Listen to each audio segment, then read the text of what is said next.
Sometimes love arrives like a fairy tale and leaves like a hurricane. She only wanted to build a home but ended up trapped within it. What seemed like care was, in fact, control disguised as affection. You will understand why certain scars don't show on the skin, but scream in the soul. If this story interested you, don't forget to subscribe to the channel and tell us which city you're watching from. Continuing, Claire's home had always been her refuge from the eyes of the world. A simple house in the Hampstead neighbourhood in London, with windows overlooking a tree-lined, quiet street, where the birdsong could still compete with the distant city noise. There she dreamed of building the perfect family, the one she saw in movies, in TV shows, in her friends' photos on social media. Claire was a 27-year-old woman, with soft brown hair falling over her shoulders, almond-shaped eyes that held an almost childlike sweetness.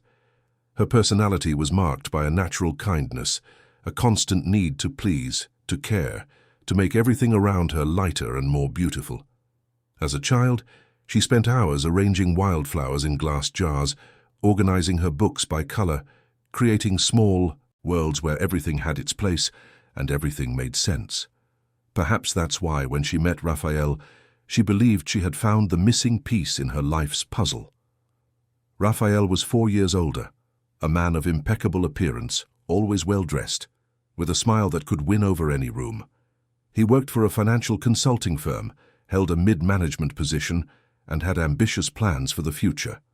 In everyone's eyes, including Claire's, he was the ideal man, responsible, focused, protective. In the first months of their relationship, he showered her with flowers, took her to romantic dinners in discreet restaurants in Notting Hill, and listened attentively to her stories.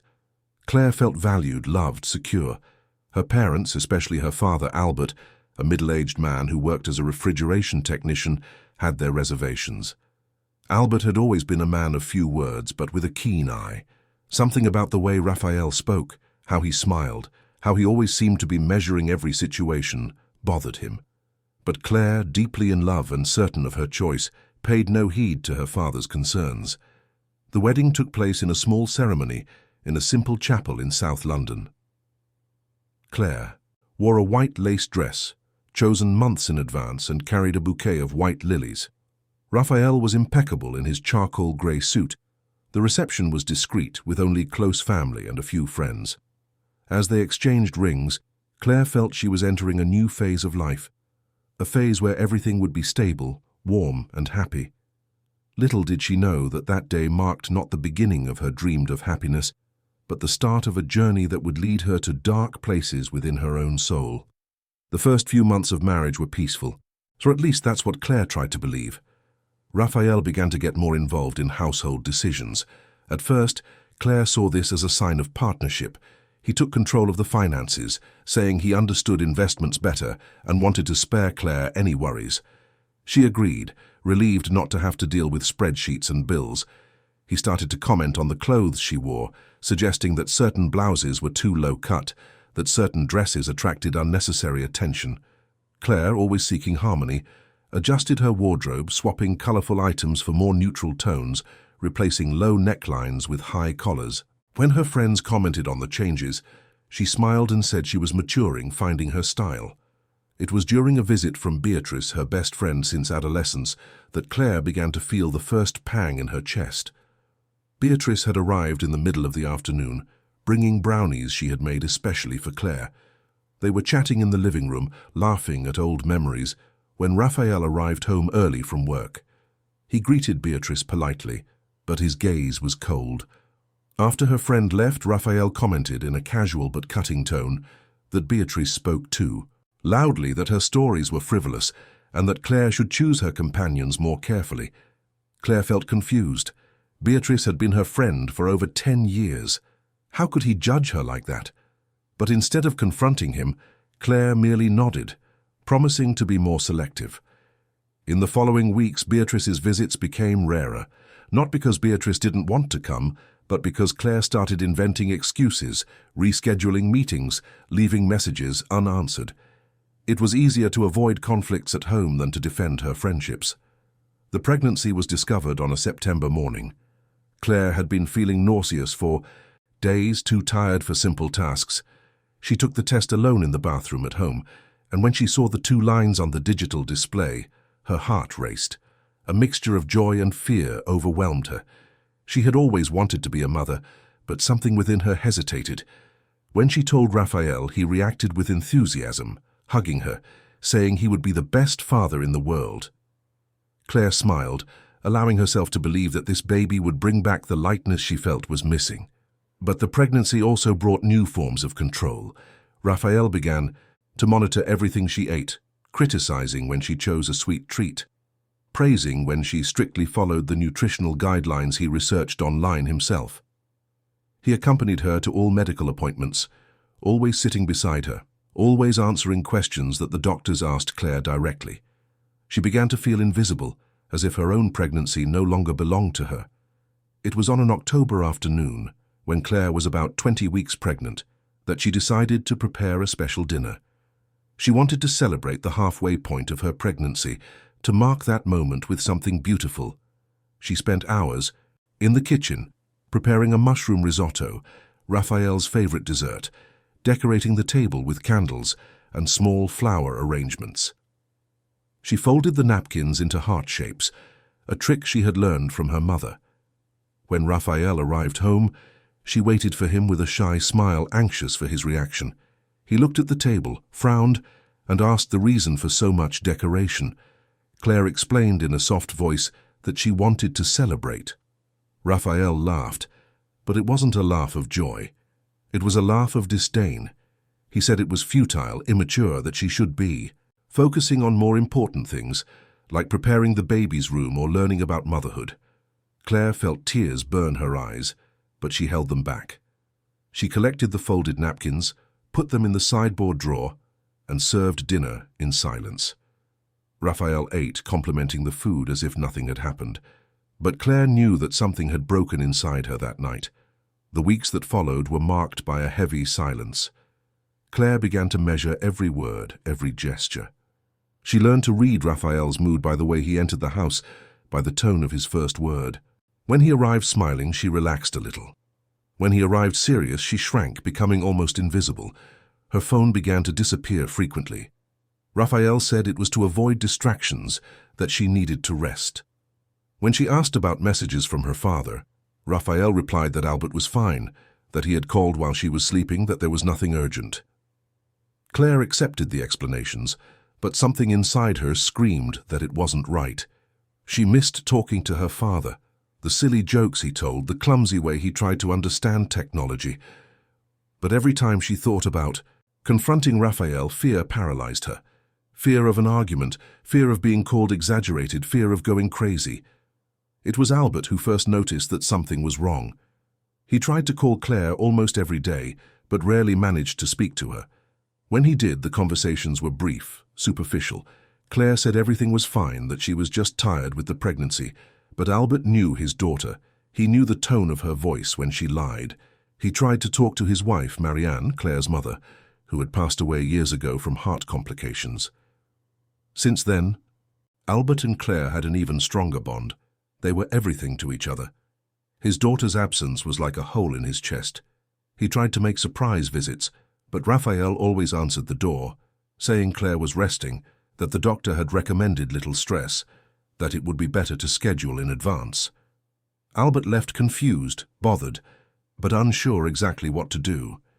He didn't want to be the intrusive father-in-law, but he also couldn't ignore the feeling that his daughter was disappearing. Claire gave birth on a cold January night. The labor was difficult, long, full of complications. She held Raphael's hand during contractions, seeking comfort, but he seemed more concerned with filming everything, documenting the birth to show his co-workers. When the baby finally arrived, a boy with large eyes and a strong cry, Claire felt such an intense wave of love that she forgot for a few seconds all the pain. She held him in her arms, observed every detail of his tiny face, every movement of his little fingers. Raphael asked to hold him, took photos, but soon returned the baby to Claire's arms, saying he needed to make some important calls. She was left alone in the hospital room, with her son in her arms, feeling completely lost. She had dreamed of that moment for so long, But now that it had arrived, she felt empty, scared, exhausted. The first few months with the baby were a roller coaster of emotions. Claire barely slept. The little one woke every 2 hours crying, wanting to be held. She tried to calm him, rocking him gently, singing lullabies her mother used to sing to her. Raphael complained about the noise, saying he needed to sleep because he had important meetings the next day. Claire started sleeping in the baby's room, in an uncomfortable armchair so as not to bother her husband. Her body ached, her mind was exhausted, but she kept smiling, kept trying to be the perfect mother, the perfect wife. She was still pregnant, in the 22nd week of her second pregnancy. Discovering she was expecting another child so soon was a shock. She had barely recovered from the first birth, and now her body was changing again, expanding, preparing for another life.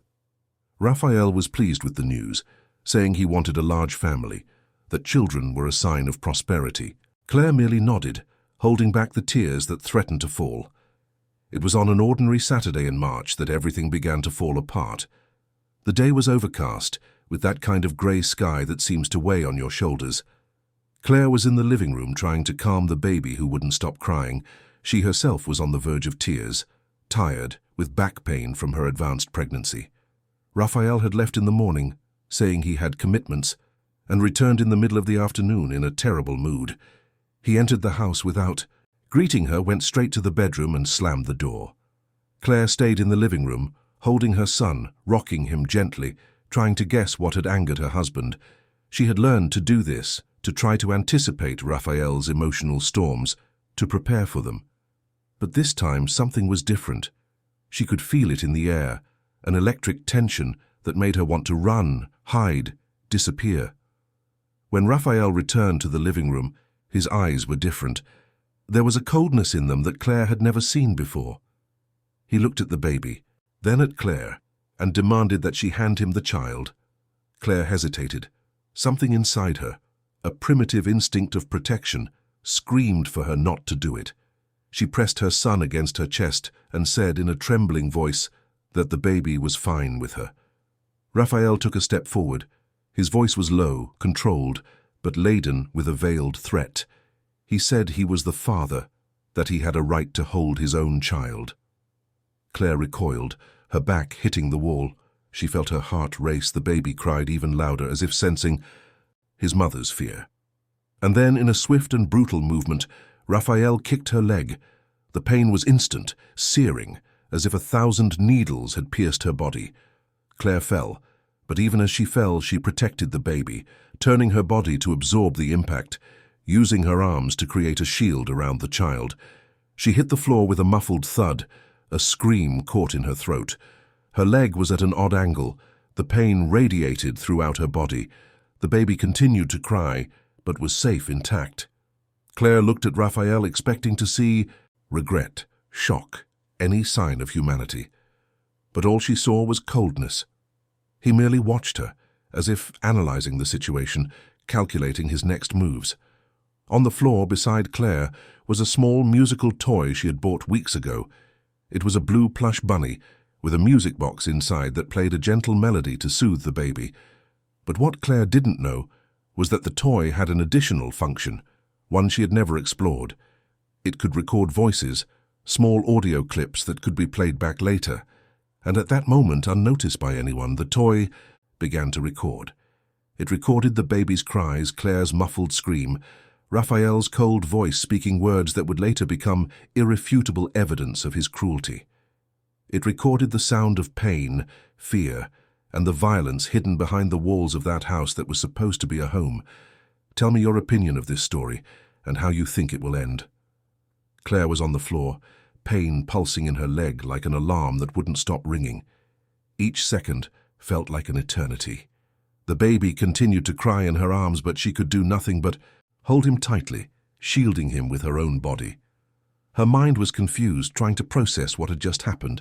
Raphael was still there, standing, looking at her with that empty expression that scared her more than any shout. She tried to speak, but the words wouldn't come out. Her throat was dry, closed by fear and pain. He took another step towards her, and Claire instinctively recoiled, clutching her son even tighter to her chest. She didn't know what he would do next. Couldn't predict. The man standing before her was a stranger, someone she no longer recognized. Raphael crouched down to her level and extended his hands towards the baby. His voice was calm, almost gentle, which made it all the more unsettling.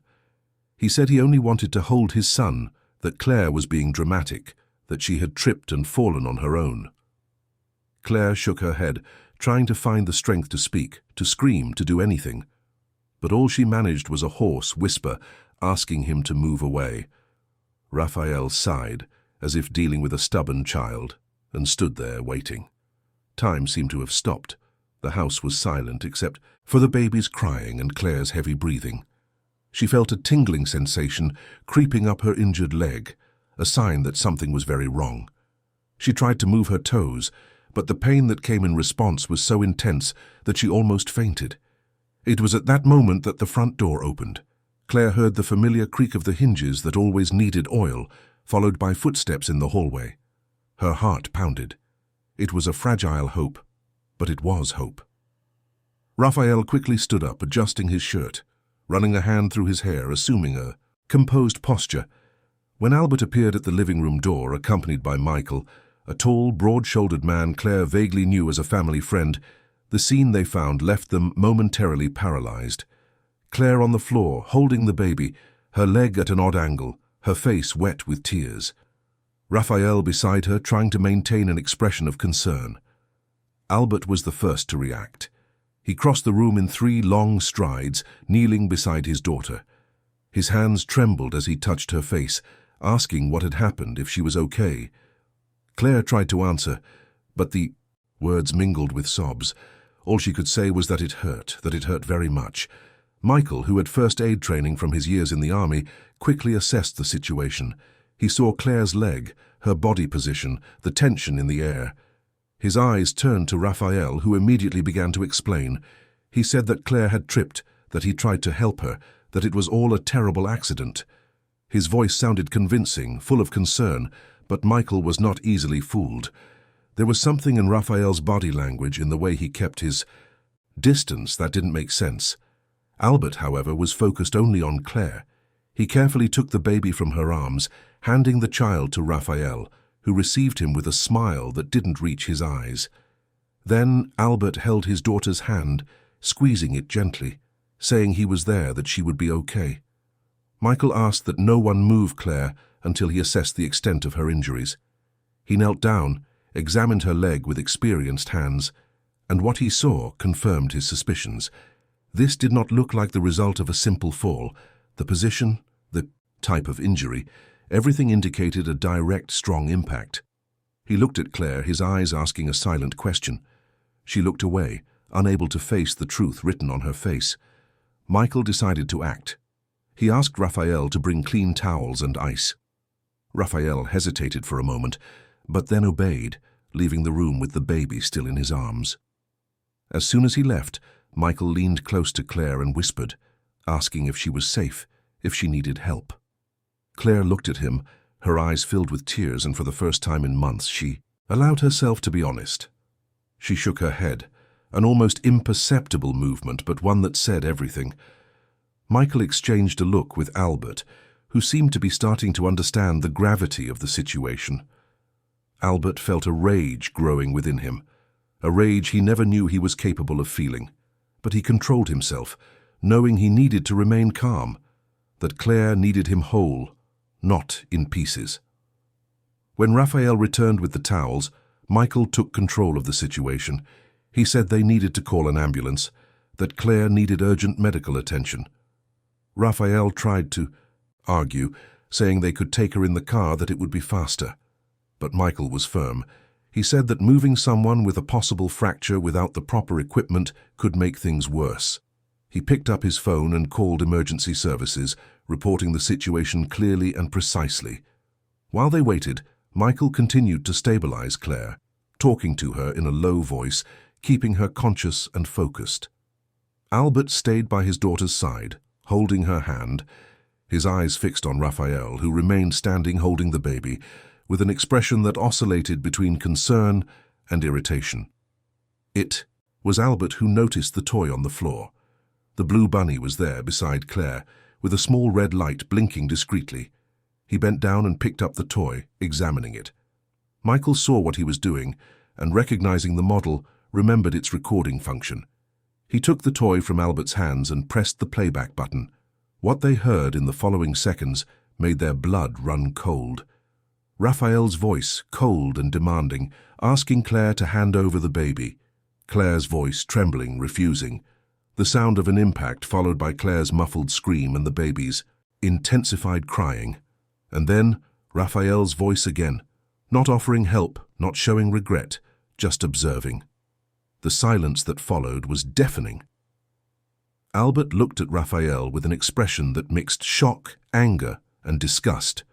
Michael kept the recording playing, ensuring that every word, every sound was etched into their memories. Raphael paled. He opened his mouth to speak, but no words came out. He tried to laugh, as if this were some kind of misunderstanding. But the laugh died in his throat. He began to babble disconnected explanations, saying that Claire was emotionally unstable, that the pregnancy made her confused, that she was exaggerating everything. But Albert was no longer listening. He stood up, walked over to Raphael, and, in a low voice but filled with unwavering firmness, ordered him to stay away from Claire and the baby. Raphael tried to maintain his composure. He said he was the husband, that he had rights, that this was his home. But Michael intervened, placing himself between Raphael and Albert. His presence was imposing, and his voice had the tone of someone accustomed to dealing with crisis situations. He told Raphael that the best thing to do was to cooperate, that things would get much worse if he tried anything. Raphael looked around, realizing he had lost control of the situation. He handed the baby to Albert, who held him carefully, moving to the other side of the room. Raphael stood there, alone, his hands empty, his facade of a controlled man beginning to crack. The ambulance arrived 15 minutes later, accompanied by a police car that Michael had discreetly requested during the call. The paramedics quickly entered, assessed Claire, and began preparing her for transport. She was in shock, her skin pale, her eyes glazed. One of the paramedics asked what had happened, and it was Michael who answered, explaining the situation objectively. He mentioned the recording, showed the toy to the police officers who had entered right behind the paramedics. The officers listened to the recording, took notes, and exchanged significant glances. One of them approached Raphael and asked him to accompany them to provide clarification. Raphael tried to argue, but the officer was clear. He said it was just an initial conversation, but that he needed to cooperate. As Claire was placed on the stretcher and taken to the ambulance, she looked back, seeing Raphael being led to the police car. Part of her felt fear of what would come next, fear of the consequences. But another part, a small but growing part, felt something different. It was a mixture of relief and validation. Someone had witnessed it. Someone had heard. She wasn't crazy. She hadn't imagined everything. The pain was real, the fear was real, and now, finally, other people knew it. Albert got into the ambulance with her, still holding the baby. He held Claire's hand throughout the ride to the hospital, whispering words of comfort, promising that everything would be okay, that he would never let anything like this happen again. At the hospital, Claire was immediately taken to the emergency room. Doctors examined her leg, took x-rays, and assessed her pregnancy.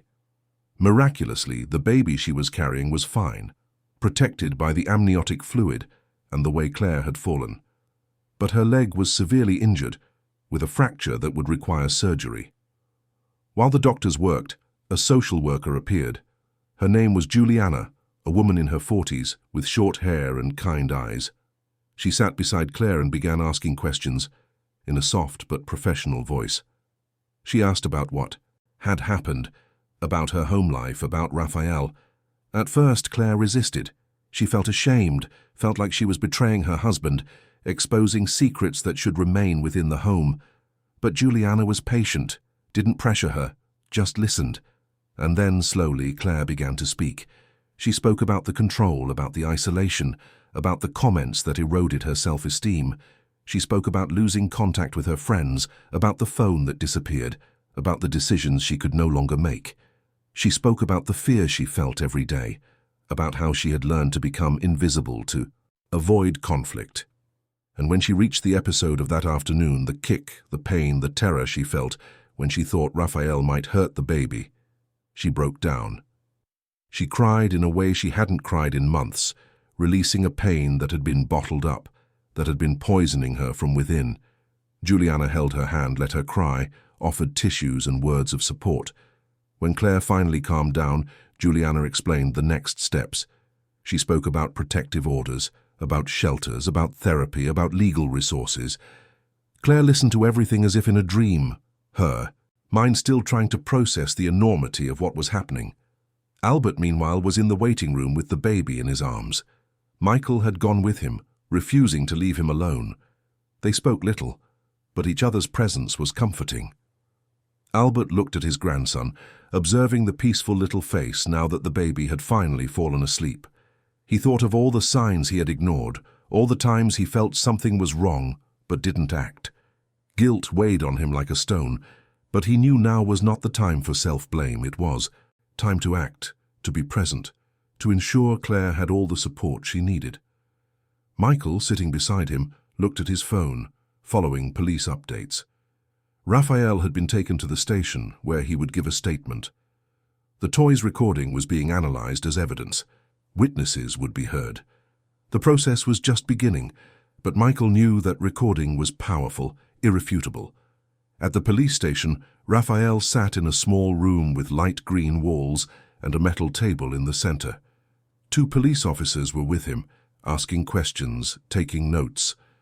Raphael tried to remain calm, tried to use his persuasive skills to construct convincing narratives. He said that Claire was unstable, that the pregnancy made her emotional, that she exaggerated everything. He said the kick had been an accident, that he tripped, that he never intended to hurt her. But the police officers were not easily fooled. They had the recording. They had the testimonies of Michael and Albert. They had the photos of Claire's injuries taken at the hospital. Raphael's story didn't add up. It had holes, inconsistencies. The more he spoke, the more entangled he became. Finally, realizing he wasn't convincing them, Raphael changed his strategy. He fell silent, crossed his arms, and said he would only speak in the presence of a lawyer. The police officers nodded, ending the interview for now. Raphael was taken to a temporary cell where he would await further proceedings. While all this was happening, Claire was in the operating room. Doctors worked with precision, correcting the fracture, stabilizing her leg. She was under anesthesia, floating in a state of semi-consciousness where time had no meaning. She dreamed strange things, fragments of memories mixed with distorted images. She saw herself as a child, running through her grandmother's backyard, laughing as she chased butterflies. She saw herself as a teenager, dancing at a party with Beatrice, carefree, fearless. She saw herself on her wedding day, dressed in white, believing she was entering a fairy tale. And then she saw herself on the living room floor, pain piercing her body, the certainty that her life had changed forever. When she woke up in the recovery room, it took her a few seconds to remember where she was, what had happened. The first thing she saw was Albert's face, tired but relieved, beside the bed. He said the surgery had been a success, that she would be fine, that the baby was fine. Claire felt such a strong wave of relief that it almost made her cry again. Albert then recounted what had happened with Raphael, about the police station, about the recording being used as evidence. Claire listened to everything in silence, processing each word. Part of her felt guilty, as if she had failed, as if she should have prevented things from reaching that point. But Juliana, who appeared in the room shortly after, helped her understand that none of it was her fault, that violence is never the victim's fault, that control is the aggressor's choice, that she didn't have to carry that weight. Juliana's words were gentle but firm, and Claire slowly began to accept them. In the days that followed, Claire remained in the hospital, recovering from surgery. Albert visited her every day, bringing the baby so she could hold him, feed him, feel like a mother again. Beatrice, who learned of the incident through Albert, arrived crying, apologizing for having distanced herself. Claire held her friend's hand and said she understood, that there was nothing to forgive. They talked for hours, regaining the connection they had lost. Juliana continued to support Claire, helping her understand her rights, process the trauma, and plan her next steps. The protective order against Raphael was quickly granted, prohibiting him from approaching Claire or their children. He was released from temporary detention, but would face criminal charges for the events of that night. Claire, lying in her hospital bed, looked out the window at the London sky, watching the clouds slowly pass. She thought about how her life had changed in such a short time, how everything she believed she had built had crumbled. But for the first time, in a long time, she also felt something she had forgotten existed. Hope. A fragile, scared, but real hope. The journey ahead would be difficult, she knew that. She would have to rebuild her life, face her fears, learn to trust again. But now she knew she wasn't alone. She had her father, she had Beatrice, she had Juliana, and an entire support network forming around her. And she had herself, a version of herself that was beginning to emerge from the ashes, stronger, more aware, more determined to live a life that truly was her own. Claire was discharged. From the hospital a week after surgery, her leg was still immobilized, wrapped in a rigid splint that went from her ankle almost to her knee. The doctors had given detailed instructions about the care she should take, about physical therapy, about how to move without compromising recovery. But in addition to the physical instructions, there were also guidelines for her mental health. They recommended psychological counseling, support groups, and time to process everything that had happened. Claire listened attentively, nodding, but inside she still felt lost, as if floating in an unknown space where the old rules no longer applied and the new ones had not yet been established. Albert had prepared the guest room of his house to receive Claire and the baby. It was a small but cozy room, with a window overlooking a small backyard garden. He had bought a new crib, clean sheets, and had even placed some flowers in a vase on the dresser. When Claire entered that room, leaning on crutches, she felt a wave of emotion that made her pause for a moment. Her father, who had never been very demonstrative, who had always been a man of actions more than words, had done all that for her. He had created a safe space, a place where she could recover without fear. Claire sat on the bed, ran her hand over the soft sheets, and for the first time in a long time, allowed herself to feel at home. The first few days at Albert's house were an adjustment. Claire was still getting used to the routine of caring for the baby with an injured leg, of relying on help for simple things like bathing or going downstairs. Albert did his best to help, but he also worked, leaving early in the morning and returning late in the afternoon. It was Beatrice who started showing up almost every day, bringing food, helping with the baby, simply being there, present. They talked about everything and nothing, slowly regaining the intimacy they had lost. Beatrice never pressured Claire to talk about Raphael, about what had happened. She was just there, and her presence was a constant reminder that Claire had people who cared, who wouldn't judge her, who wouldn't abandon her. Juliana, the social worker, also continued to follow Claire's progress. They met twice a week, sometimes at the hospital where Juliana worked, sometimes at Albert's house. Juliana brought information about the legal process against Raphael, about Claire's rights, about available resources. But more than that, she provided genuine listening, a space where Claire could talk about her fears, her doubts, her guilt. Because even though she rationally knew that none of it was her fault, Claire still struggled with feelings of responsibility. She constantly questioned herself. Why hadn't she noticed the signs earlier? Why hadn't she left when things started to get bad? Why had she allowed herself to believe Raphael's excuses? Juliana worked with her on these issues, helping her understand that victims of abuse go through a complex process of psychological manipulation, that it wasn't a matter of weakness or lack of intelligence, but rather how abuse functions gradually and insidiously. During one of these conversations, Juliana mentioned a support group for women who had gone through similar situations.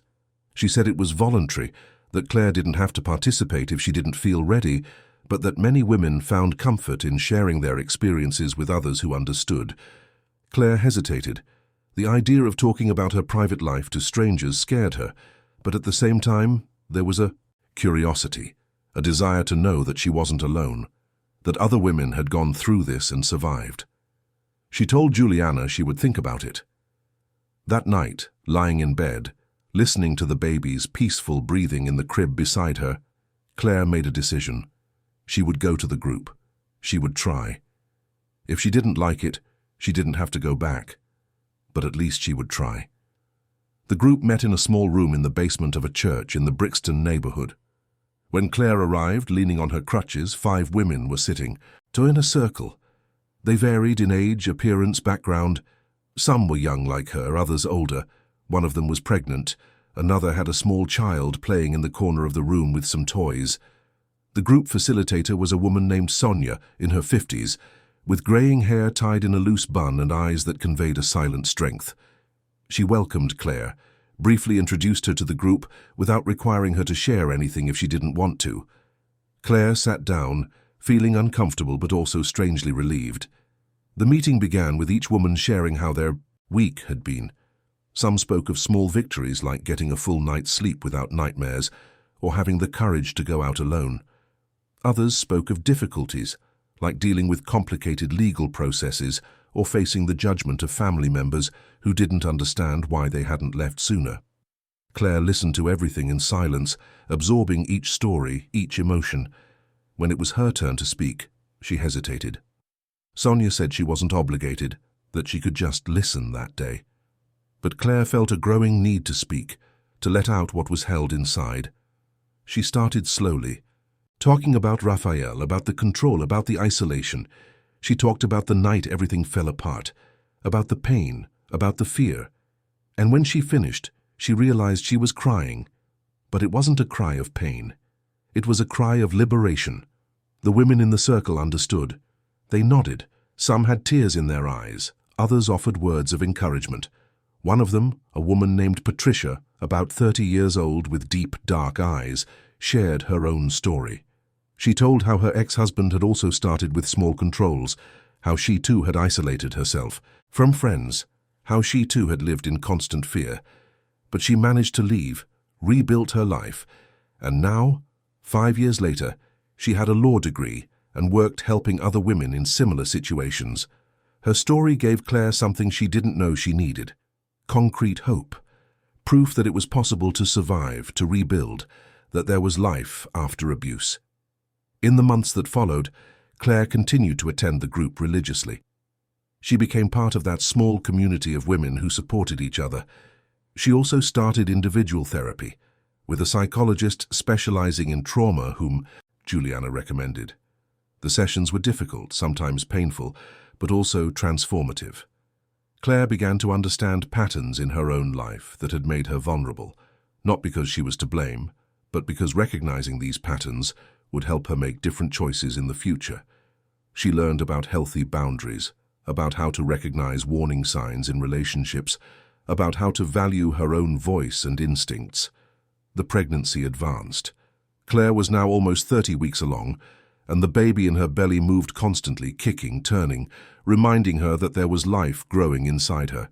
She had mixed feelings about this pregnancy. On one hand, she loved that baby, desperately wanted him to be born healthy and safe. On the other, he was a permanent connection to Raphael, a constant reminder of a period in her life that she wanted to forget. Her therapist helped her work through these feelings, to understand that it was possible to love her child and at the same time resent the circumstances of his conception. That she didn't have to pretend everything was fine, that she could feel all the complex and contradictory emotions that came with the situation. Raphael, meanwhile, was facing his own consequences. The criminal case against him was ongoing. He had hired a lawyer who tried to build a defense based on the idea that everything had been an accident, that Claire was exaggerating, that the recording was being misinterpreted. But the evidence was too strong. In addition to the recording, there were the testimonies of Albert and Michael. There were Claire's medical records. There were even testimonies from neighbors who began to speak about strange things they had noticed over the months. A neighbor named Mrs. Carmen, a 70-year-old lady who lived next door, testified that she had repeatedly heard muffled shouts coming from Raphael and Claire's house, that she had seen Claire with frightened expressions, and that she had noticed how Claire had stopped leaving the house. Another neighbor spoke about how Raphael controlled who entered and left, how he always seemed to be watching. Claire was subpoenaed to testify. The idea of seeing Raphael again, even in a controlled environment like a courtroom, terrified her. She spent sleepless nights before the hearing, imagining what it would be like, what he would say, how she would react. Juliana and her therapist prepared her as best they could, explaining what to expect, how to stay focused, how to deal with possible intimidation tactics. On the day of the hearing, Claire arrived at the courthouse accompanied by Albert, Beatrice, and Juliana. Her leg was still recovering, but now she only used a cane for support. She was 8 months pregnant, her belly prominent, her movements slower. When she entered the courtroom and saw Raphael sitting next to his lawyer, she felt her heart race. He looked at her, and in that gaze was a mixture of anger, despair, and something that looked like regret. But Claire did not look away. She stared back at him, and at that moment she felt something inside her change. She was no longer afraid of him. He no longer had power over her. The testimony was long and emotionally exhausting. Claire answered all questions honestly, describing the months of control, the episodes of manipulation, the progressive isolation, and finally, the violence of that night. Raphael's lawyer tried to discredit her, suggesting that she was confused because of the pregnancy, that she was being influenced by other people. But Claire remained firm. Her voice trembled sometimes, and she needed to pause to compose herself, but she told her truth. When the toys recording was played in the room, Claire saw Raphael close his eyes, saw his lawyer sigh. That recording was irrefutable. It showed exactly what had happened, leaving no room for alternative interpretations. After the hearing, Claire left the courthouse exhausted but relieved. She had done her part. She had told the truth. Now it was a matter of waiting for the court's decision. Albert took her home, and she spent the rest of the day lying down, feeling the baby move inside her, processing everything she had experienced that day. That night, for the first time in a long time, Claire slept deeply. She had no nightmares, did not wake up in the middle of the night in a panic. She slept all night, a restorative sleep that her body and mind desperately needed. The following weeks brought a more stable routine. Claire continued her therapy, attended the support group, spent time with her older son, and prepared for the arrival of her second baby. Albert had transformed another room in the house into a small nursery, painting the walls a soft yellow, setting up a new crib and organizing diapers and clothes. Claire helped where she could, folding tiny clothes, organizing items by size. There was a peace in those simple tasks, a sense of normalcy she hadn't felt in a long time. Beatrice had organized a small baby shower, just with a few close friends and family. It was a simple gathering at Albert's house with homemade cakes and modest decorations.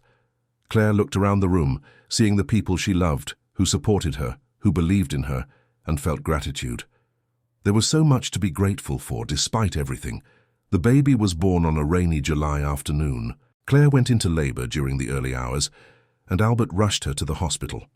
The birth was quick, without complications. When the doctor placed the girl in Claire's arms, she looked at that tiny face, those closed eyes, that minuscule mouth, and felt such intense love that it took her breath away. She had feared this moment, feared that her feelings towards Raphael would contaminate her relationship with her daughter. But when she held that child, all she felt was pure, unconditional love. That girl was hers, not Raphael's. She was a new life, a promise of the future, a chance to do things differently. Claire kissed her daughter's forehead and whispered promises. She promised to protect her, to love her, to create a home where she would feel safe and valued. She promised to be the mother she herself would have wanted to have, strong and present and full of love. Albert was in the waiting room with his grandson in his arms when he received the news that he had a granddaughter. He entered the room with tears in his eyes, looked at Claire holding the baby and felt his heart overflow. His daughter had survived. She had gone through hell and come out the other side, wounded but alive, broken but rebuilding herself. He approached, kissed Claire's forehead, looked at his granddaughter, and whispered that she would be dearly loved, that she would have a grandfather who would do anything for her. Claire smiled, tired but happy, and for a moment everything seemed right in the world. The months following the birth of Claire's daughter were marked by a routine that oscillated between challenges and small victories. Caring for two young children, still recovering physically and emotionally from everything she had been through, was not an easy task. There were nights when Claire stayed up late, rocking the incessantly crying baby, while her older son slept in the next room.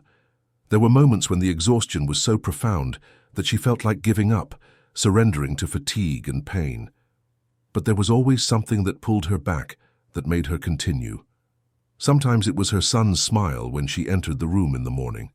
Sometimes it was the way her daughter calmed down when she heard her voice. Sometimes it was simply the memory of how far she had come, of everything she had survived. Albert continued to be a fundamental pillar of support. He had adjusted his work hours to be able to help more with his grandchildren, taking the boy for walks in the park, bathing the baby while Claire rested. There was a tenderness in his gestures that Claire had never seen before, or perhaps had never paid attention to. Her father, who had always been a reserved man, who rarely explicitly showed affection, had transformed into a dedicated and loving grandfather. He talked to his grandchildren as if they could understand every word, told invented stories about improbable adventures, made funny voices that made the boy laugh. Claire observed these scenes and felt deep gratitude. She knew that without her father, without his unconditional support, she would not have been able to get to where she was. Beatrice also remained present, a constant friend who showed up unannounced, bringing food, offering help, simply being there. She and Claire resumed the intimacy they had in adolescence, talking about everything, from the difficulties of motherhood to old memories of parties and trips. Beatrice never judged Claire for staying with Raphael for so long, never questioned her choices. She merely offered support, listening presence, and Claire had learned to value that, to recognize that true friendships were those that remained even in the most difficult moments, even when everything seemed to be falling apart. The legal process against Raphael finally reached a conclusion. He was convicted of assault and domestic violence. The sentence included a custodial sentence, in addition to permanent protective orders prohibiting him from approaching Claire and their children. When Juliana brought the news, Claire felt a mixture of relief and sadness. Relief because there was finally legal recognition of what she had suffered, an official validation of her pain. Sadness because, deep down, a part of her still held the irrational hope that Raphael could change, that he could recognize the harm he had caused and genuinely seek help. But she knew rationally that this hope was dangerous, that it was part of the remnants of the manipulation she still carried. Her therapist helped her work through these feelings, to understand that it was normal to have conflicting emotions, that healing was not linear, that there would be good days and difficult days. During therapy sessions, Claire began to explore deeper questions about her own identity. Who was she? Beyond mother, beyond victim, beyond survivor, what did she like to do? What were her dreams, her interests? She realized with some sadness that she had spent so much time trying to please Raphael, trying to mold herself into what he wanted, that she had lost sight of who she really was. Her therapist suggested that she explore activities that brought her pleasure, things she did before meeting Raphael, or new things she had always wanted to try. Claire started slowly. She returned to reading, something she had always loved but had abandoned in recent years. She borrowed books from the local library, novels, biographies, poetry. She read at night after putting the children to sleep, losing herself in other worlds, in other stories. She also started writing. At first, they were just disconnected notes in an old notebook she found in a drawer. Random thoughts, memories, feelings, but gradually those notes began to take shape, transforming into something more structured. Claire began to write her own story, not to publish or share, but to process, to make sense of the chaos that had been her life in recent years. Writing became therapeutic, a way to externalize the pain, to put it on paper, and thus free up space within her for other things, for joy, for hope, for new dreams. One day, during a support group meeting, Sonia suggested that some of the women who felt comfortable should share their stories publicly. She explained that there was a non-governmental organization that worked on raising awareness about domestic violence and was organizing an event where survivors could talk about their experiences.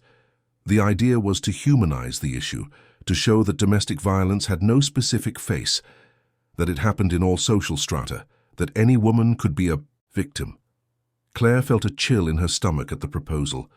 The idea of exposing herself like that, of telling her story to strangers, deeply scared her. But at the same time, there was a voice inside her growing stronger that said her story could help other women, that her pain could have a greater purpose. She spent weeks thinking about it, talking with her therapist, with Juliana, with Beatrice. Everyone supported her, saying they would do whatever she decided, that there was no pressure. Finally, Claire made a decision. She would participate, not because she felt she had to, but because she wanted to. She wanted to transform her pain into something useful. She wanted other women to know that they were not alone, that it was possible to leave, that there was life after abuse. She began to prepare her speech, writing and rewriting, practicing alone in her room, then with Beatrice, then with the group. Each time she told her story, it became a little easier. The words flowed more naturally. The emotion was less overwhelming. The event took place in a university auditorium in West London. There were about 200 people in the audience, including students, health professionals, social workers, and community members. Claire was backstage, nervous, feeling her heart pound so hard it felt like it would burst from her chest. Beatrice was by her side, holding her hand, whispering words of encouragement. When it was her turn to go on stage, Claire took a deep breath, adjusted the microphone, and began to speak. She recounted how she met Raphael, about the beginning of their relationship that seemed perfect, about how the control began subtly, almost imperceptibly. She spoke about the isolation, about the loss of her own identity, about the fear that became constant. And then, with a voice that broke but remained firm, she told about that night, about the violence, about the recording that saved her life, about the rescue. When she finished, the auditorium was silent. Claire looked at the audience and saw tears on many faces, saw women nodding in recognition, saw men with thoughtful expressions. And then the applause began. It wasn't polite applause, but sincere applause, charged with emotion. Claire descended from the stage with trembling legs, and several women approached her, thanking her for sharing, briefly telling their own stories, asking for advice. Claire listened to each one attentively, offered what she could, information about resources, about support groups, about how to take the first step.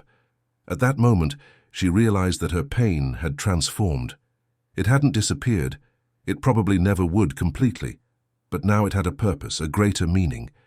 In the following months, Claire began to get more actively involved with the non-governmental organization.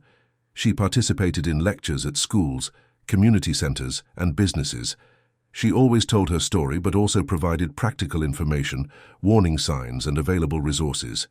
She became a voice for those who had not yet found their own. Voice, living proof that it was possible to survive and rebuild. Patricia, the woman from the support group who had also become an activist, became a close partner. Together they organized workshops, created educational materials, and worked to change the conversation about domestic violence in the community. Claire's life had completely changed. She was no longer the frightened woman who walked on eggshells, measuring every word, every gesture. She had become someone strong, aware, empowered. This didn't mean she didn't have difficult moments. There were still days when the trauma resurfaced, when a loud noise made her jump, when an unexpected memory left her paralyzed. There were still nights when she cried, processing layers of pain she thought she had already overcome. But now she had tools to deal with these moments. She had a solid support network. She had knowledge about her own strength and resilience. Her children were growing up. The boy was already speaking some words, running around the house with the inexhaustible energy of a small child. The girl was starting to give her first smiles, to recognize voices, to react to stimuli around her. Claire raised them with a different consciousness, teaching them about respect, about boundaries, about healthy love. She had promised herself that she would break the cycle, that her children would grow up in a different environment, where violence would not be normalized, where emotions would be validated, where they would learn that true love does not control, does not hurt, does not diminish. Albert watched his daughter's transformation with pride and admiration. He saw how she had taken the broken pieces of her life and was rebuilding something new, something stronger, more authentic. He supported her every step of the way, caring for his grandchildren when she needed to go, out for lectures, listening to her concerns, celebrating her victories. Their relationship had deepened through the ordeal, creating a bond that went beyond blood ties, a bond forged in difficulty, trust, and unconditional love. 2 years after that night that changed everything, Claire was sitting on a park bench watching her children play. The boy was chasing pigeons, laughing as they flew. The girl was on a children's swing, gently swaying, her big eyes observing everything around her with curiosity. Beatrice was sitting next to Claire, both drinking coffee from thermoses they had brought. They talked about trivial things, about the weather, about a movie Beatrice had seen, about plans for the weekend. These were ordinary conversations, without weight, without drama. And Claire realized that this was exactly what she needed, this normalcy, this lightness. She thought about everything she had been through, how dark everything had seemed back then. She thought about how she had believed she would never be happy again, that she was trapped forever, that there was no way out. And now, looking at her healthy and happy children, feeling the warm sun on her face, savoring warm coffee next to her best friend, she realized she had found something she didn't know she was looking for. Peace. Not a perfect peace, not a life without problems or challenges, but an inner peace, a sense of living her own life, making her own choices, owning her own story. Raphael still existed, somewhere serving his sentence. Occasionally, Claire received notifications about the case, about requests for sentence review that were always denied.